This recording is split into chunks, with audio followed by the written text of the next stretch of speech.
Hey Cardfighters, Chris here from Vanguard Central. Just want to bring you a little regional update for us. I saw the video Ryan went 6-1. I actually went, I think it was 4-3. The losses I had were to another DOTX deck, OTT deck, and a secret deck.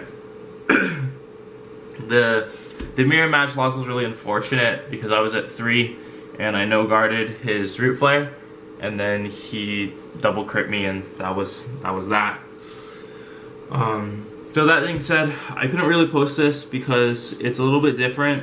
I know I posted another DOTX build a while back, but this one is different yet again, and I wanted to keep it a little secret before California team leagues. So with that being said, get right into the deck. We're running 4 Dragonic Overlord the Cross, and for those of you that don't know by now, his non-legion effect is a Persona Blast. When he doesn't hit, you can Counterboss 1 and discard a copy of him to retire 2 of your opponent's rearguards, which is good for field control, getting rid of pesky units, things like that. I generally have been using that ability more than trying to re-legion now, just to kind of snowball my advantage. And then the legion the legion skill is when you legion, you can search for a copy of him or the end and put it into your hand, because they'll both be on the Vanguard circle. So talking about the end, we are running 3. You don't really have to run 4 in this build because you can search him out with the cross. So 3 is plenty unless for some ungodly reason you happen to damage check all of them, which is pretty unlikely. But his skills is also a Persona Blast. When you hit, you can Counterblast 2 and discard a copy of him to restand your Vanguard, and that counts if you're in Legion. You're going to restand the whole thing, so that's really mean. And you can attack rearguards with the new unflipping perfects, which can only guard Vanguard. That's a little benefit, but I think a lot of people have learned, so they do run normal perfects. So sometimes, you know, you have to gamble and it doesn't work out because they're running normal perfect guards. And then he's also a cross ride for Dragonic Overlord. So if you have Dragonic Overlord in the soul, he gets plus 2,000 power all the time. And since he's a Legion mate, that doesn't help you defensively, but it can help you offensively. And unlike most builds, it is relevant for us because we run 2 of the Dragonic Overlord Break Ride. So the Break Ride skill is when it attacks, if you have more rearguards than your opponent, it can get plus 2,000. And the Break Ride skill, Limit Break 4, when a Kagero rides over this unit, it gets plus 10,000, and it gets the ability, at the end of the battle, it attacked a rearguard. You can Counterboss 1 and discard a card from your hand and restand it. So usually you want to Break Ride with the cross, and then you're going to get Dragonic Overlord at the end when you Legion, right? And since he's a Dragonic Overlord, you're actually going at 24,000 power, plus Break Ride is 34. So sometimes you just win because you're attacking just with really high numbers. And the main reason I run the Break Ride is kind of like an anti-aggro tool. If they're going really aggressive on you, you can ride the Break Ride, and then the next turn you can Break Ride, and since you get some extra drive checks, some extra cards, and you attack your rear guards to kill it, it can help you kind of like regain momentum and kind of mitigate some of the damage that your opponent's done early. So that's just for the grade 3s. For the grade 2s, this is where it starts getting interesting. We're actually running 3 Berserk Dragon, and the main reason for Berserk Dragon is similar to Dragonic Overlord Break Ride, is because it's a really good anti-aggro tool. In a lot of decks, in the early game, the main way to stop aggro is with Dragonic Neoflame, but if they don't have a column, then that's not as effective. And then Dragonic Burnout is a little hard to do early game just because you need to get a Dragonic Overlord into the drop zone.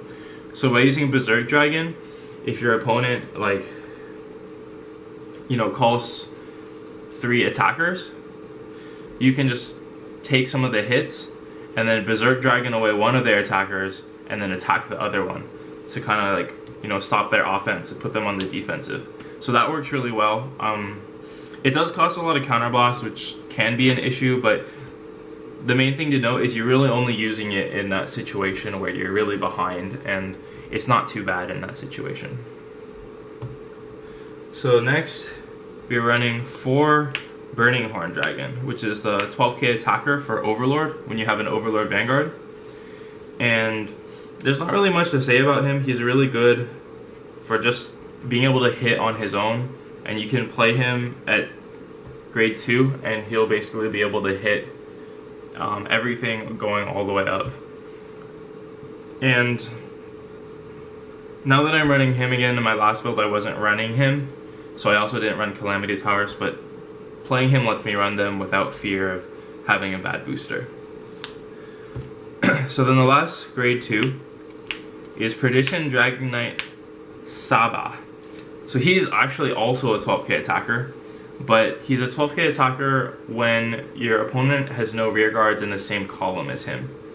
So it takes a little bit of setup to get him as a 12k attacker, but with things like Root Flare Dragon or the Crosses skill, it's really easy to just wipe out a column and then get a 12k attacker. And you might be asking now why I'm running 8 total 12k attackers, and that's for aggression reasons. This build is a really aggressive build, so I want to be able to call out like grade 2, maybe make a full front row that's relevant even when they get to grade 3, because I can always hit their Vanguard even if it's a 9k, if it's 11k, because I have all these 12k attackers. And then there is one other reason, and that brings us to the grade 1s, and this reason is Perdition Wyvern Zekar. Perdition Wyvern Zekar is a 6k, but his skill is when there's no units in the opponent's column, he gives an extra 3k when he boosts. So that means he's 9k. So that means if there's no units in your opponent's column, with this guy, with either of your 12ks, that makes a 21,000 row. Sorry, 21,000 column, which is super like obnoxious to deal with, because you can. It's really hard to guard. You know, if you drive check some crits, then you just put crit power to this rearguard column, and it's already 26 with 2 crits. That's just so hard to guard, and it really gives the deck like a late game pushing power that most other builds don't have. Like the normal one is just you're attacking with normal 16k columns and attacking with Dragonic Overlord the cross. But this really gives that extra like oomph that you need to like close out games quickly, without just kind of sitting there and slowly grinding them to death. So that's why we're running all the 12ks, is because of this guy, because making those 21k columns is super good, and it's really easy to set up. Like I said before, you can just stride Root Flare, use his skill, all 3 columns, there's like an empty column there, and just call these guys out and make that 21. And another thing to note with this guy is if your opponent doesn't have a Vanguard booster and you're in Legion with the cross, then this is a 22,000 Legion, right? With a 9k booster, that's 31. So that can really punish your opponent as well. And there were a couple games where that was relevant, and I played a game a while ago where I should have put it behind it to get that 31, but I just forgot about it, and that cost me the game. So being able to make like 31 columns with Vanguard or 21 rearguard columns, it's super nasty. So that's why we run him, and he's been an MVP in the deck. And the other grade 1s, we have 2 of the Stride Fodder units, mainly because sometimes like with this deck you're in the break ride, you don't really want to just be attacking with the break ride. You're not in Legion, you don't have a lot of power, so this gives you a little extra wiggle room to stride without discarding things you might want to use to break ride the next turn. And then lastly, like I said, I am able to run Calamity Tower because I have so many 12ks. He's never going to be bad booster, meaning the only time he's gonna be bad is if I put him behind Berserk Dragon and it's hitting for 14. But every other time with all the 12Ks, it's perfectly fine. And Calamity Tower's skill is when you call it to rearguard, Soul Blast 2, and draw a card. So this is helping you Legion earlier. This is helping you, regain your cards if you're a little behind. Just an amazing card overall, but it's kind of iffy when you have to make 14K columns with him, which is why I didn't really like him before. But again, all the 12Ks, super easy to hit good numbers with Calamity Tower now. And then we are again running 4 perfect guards. This is the normal one. So this gives me the ability to guard rear guards in exchange for unflipping, not being able to unflip damage. And not being able to unflip damage, it's okay. It's kind of bad sometimes, but most of the time it's not really necessary. I find that you can win games without needing to unflip, and unflipping is kind of like, okay, well, I'm already in the lead. Do I really need to be in the lead more? And this really helps in the mirror match against D-Police, because they're gonna go after your rear guards to get those free restands, and you can just perfect guard and stop them. So that's really nice to have these instead of the unflippers. And lastly, the triggers is 8 crits and 4 Gatling Claw Dragon. And Gatling Claw Dragon, if you don't know, is Counterboss 1, move him to Soul, and you can retire grade 0. So it's super important that we play them in matchups like Revengers, matchups like Blows, where they're really dependent on that starter for getting a lot of advantage for them. So you can shut down a lot of decks that are heavily starter dependent with this card, so we need to run him. And then we run the 8 crits because it's a really aggressive build, right, with all the 12Ks with the 21 columns, so we want to be able to make sure we're hitting crits to take advantage of that. And obviously 4 heals. And lastly, the starter we play is a little odd. It's Egg Prison Sealed Dragonite, and his effect is you move him into the Soul and you drop a card and draw a card. And it's inherently losing a card, but it's really helpful because in the early game you might be stuck with a bad hand. You might need to get rid of a shield to get an extra attacker. You might need to get rid of, so with running 9 grade 3s, sometimes you just have all these grade 3s in your hand, and sometimes you just need to get them out of your hand with him. So that works really well. And just being able to use him early to get some effects has been really helpful for me. Like being able to use it grade 2 to filter out, to get a draw trigger, get rid of a draw trigger, get a card, and then use Calamity Tower. That's really nice. I don't use Shred Pulse in this build just because he can miss, and I know that at least I'm filtering my hand for sure with this guy.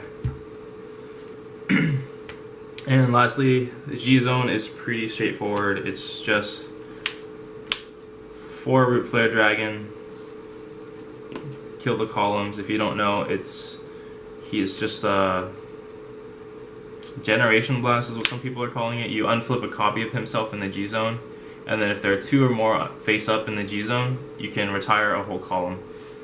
And this is going to be useful when the next set comes out and Resist becomes a thing, because even if they have a unit with Resist, you can target a non-Resist unit in the same column, and it'll still blow up the whole column. And then we run 3 Mahmuds, which is the on-hit retire one, just to good early stride, get some pressure, get rid of pesky rear guards if you know they can't guard it. And lastly is the 1 Atmos, and just 1 because you don't really need more than that, especially with how Counterboss heavy the deck is, since I don't run the unflipping perfects. But sometimes being able to use his effect, which is Counterboss 1, when it attacks and he gets plus 10,000, if you know they don't have a perfect guard, or you think that they don't have one, you can use that when they're at 4 damage or something, and they're just going to have a bad time because they either have to take it or just drop their whole hand. And if they drop their whole hand and you happen to have one of your 21k columns, it's bad news for them if you get a crit. So that's the deck. I hope you guys enjoyed it. Definitely try it out if you haven't, because making those 21k rows feels really good. As always, thanks for watching. Don't forget to like, subscribe, and comment if you have any questions or comments about the deck, anything you want to know. Vanguard Central out.